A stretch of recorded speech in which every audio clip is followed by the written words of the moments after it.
Welcome back to Lessons Learned, Fireside Chats with Student Leadership Assistants. I'm Nick Menster, and we're here today with Javana Joyce. Yes, hello. Javana, would you be able to tell us a little bit about yourself? Yes. Hello, everyone. My name is Javana Joyce. I use she, her pronouns, and I am a Student Leadership Assistant in the Marvin Center for Student Leadership. I am also a second year studying social work, and I am very excited to be here with you all talking about our topic today. Heck yeah. We're glad to have you here as well. Would you tell us just a little bit about what you're going to be talking about here today? Yes.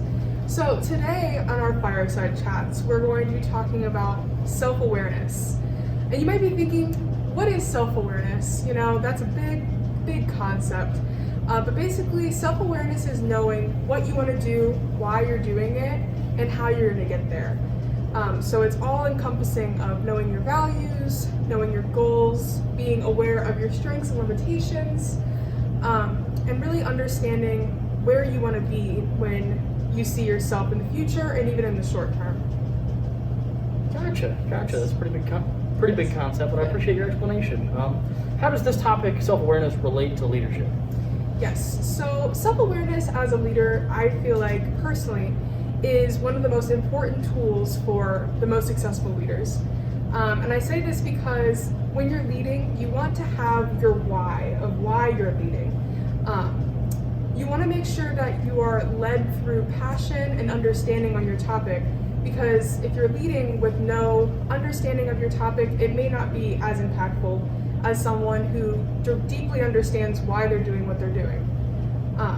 And also on top of that, making sure that you're making mindful actions when you're leading. You want to make sure that you are able to take a step back and think about if the action that you're doing right now is going to help you get to your long-term goal as a leader. Because if you're just acting without reason and understanding of the topic at hand, then you won't get as far as someone who knows what they want to do and why they're about to do it, and they can make the most impactful positive social change. Gotcha. Well, big concept. You're really very passionate about this. Yes. How has this self-awareness kind of shown itself in your college experience so far, Javana? Yeah, so in my college experience, I have struggled a little bit with self-awareness, and I think that's what's made me so passionate about wanting to learn more about it. What has helped me as a leader for self-awareness is weekly I reflect on the actions I've taken every week. So I make sure I have a journal where I reflect on the things I accomplished, the things that I still need to do, and the things that I did that was good and that made me feel good as a leader. And I think that's really helped me because it helps me to revisit my goals. It helps me to revisit my values as a person and as a leader. And I think it gives me like an insight of what I still need to do. Yes. Thank you for kind of sharing your story on that. For the folks out there watching on YouTube, what's something that they can do to kind of think a little bit more about self-awareness and just sort of bring that into their daily life? So self-awareness for everyone, I feel like looks a little bit different. So I would definitely say that first and foremost, making sure that you're kind of experimenting with self-awareness, thinking about what that means to you as a leader, because everyone has different leadership styles, different values, different experiences.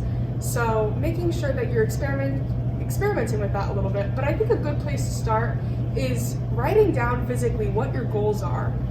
Write down what those values are that you hold and the things that really help you to wake up in the morning and be passionate about whatever that means to you.